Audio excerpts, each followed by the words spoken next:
The Chandrayaan spacecraft and its rover have been silent on the moon for a couple of weeks. The moon is an incredibly harsh environment.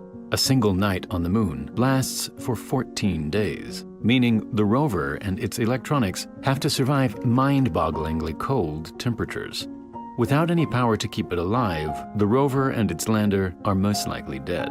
But when the sun comes up again, there is a small chance that they could come back to life.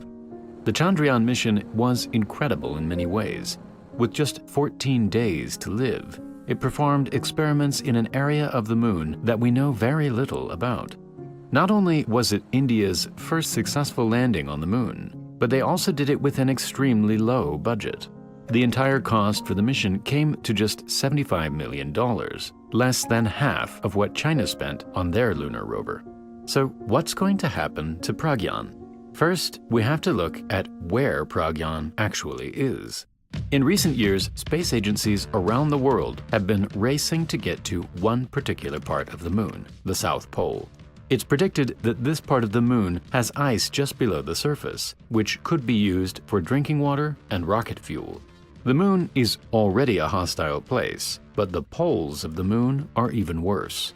In fact, the coldest temperature ever recorded in our solar system was in Hermite Crater near the moon's north pole. Since parts of this crater never receive any sunlight, the temperature was an incredible -250 degrees. Although Chandrayaan didn't land directly at the South Pole, it still has to deal with much lower temperatures and, of course, lunar night. But why is the night so long?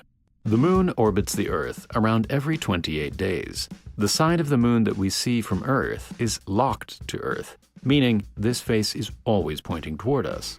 And so, for 14 days, this face is visible to the sun. But for the following 14 days, it is facing away from the sun. And so, with just 14 days of sunlight, the rover had to get busy. As soon as it landed on the surface, the rover was released and it immediately rotated so that its solar array was facing the sun.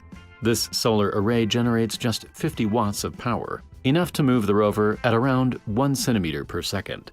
The rover has no way of sending its data directly to Earth, so it sends it back to the lander via a small antenna. From there, the data is sent up to an orbiter and then onwards to Earth. Because of this, the rover has to stay within 500 meters of the lander in order to still communicate. The rover is largely autonomous. The team in India decides where they want it to go, and the rover tries to get there in the safest way possible. It has 2 cameras on the front of the vehicle, which it uses to look out for dangerous obstacles. This system saved the rover just a few days into the mission, when it was headed straight towards a 4-meter-wide crater. The rover stopped and turned to head in a different direction. In order for Chandrayaan and its rover to survive lunar night, it has to withstand -200-degree temperatures for a whole 2 weeks.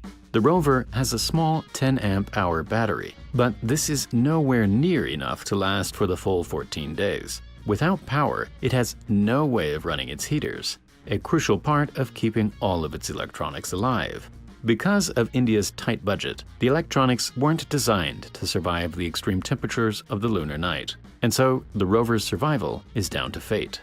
China's rover, on the other hand, has an RHU, a small device that can heat the rover during the lunar night. This device contains a radioactive material called plutonium-238. As the material decays, it produces a constant source of heat, which can be redirected throughout the rover. The problem is, this material is extremely expensive, and so India's rover had no choice but to simply go to sleep.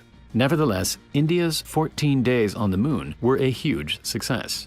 A few days in, the rover used a laser detector to find out what elements were present on the lunar surface. This works by firing the laser into the surface, turning a small portion of it into plasma. The light from that plasma is then captured and broken down into a spectrum. This basically shows the level of light at different wavelengths. Every element emits and absorbs light at specific wavelengths, creating a recognizable line on the spectrum. By comparing these lines to the ones found in the plasma, we can determine which elements are present. But what did they find? Well, they found a bunch of elements, things like aluminum, sulfur, iron, silicon, and even oxygen. These are all incredibly useful things that humans could mine if they were on the moon.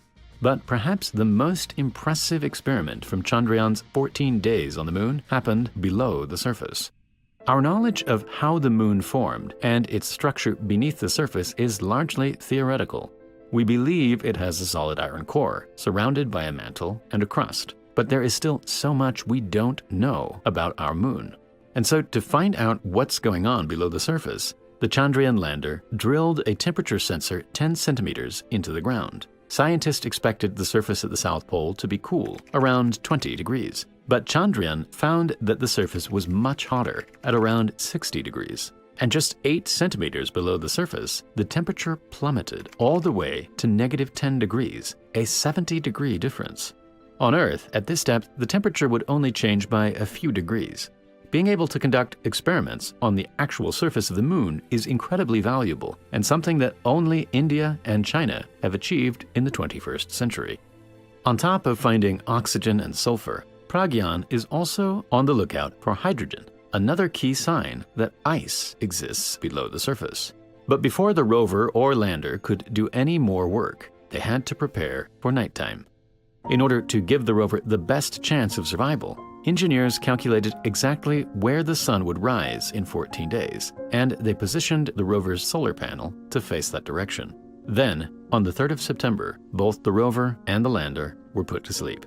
After a while, their batteries were depleted, and all communication with Earth was shut off. As of the time of this video, both vehicles have been enduring the harsh lunar night for 2 weeks, and the sun should be coming up any day now. If the electronics have survived, the solar panel will start to charge up the battery, and the rover will attempt to communicate with the lander, which will automatically try to send its signal over to us. Our receivers here on Earth will be listening and waiting for that signal to come through. If Chandrayaan has somehow survived these 14 days, it will be an incredible achievement, and this brave little rover will be able to continue exploring the moon. If that signal never comes through, this rover will still go down in history as humanity's first venture into the South Pole.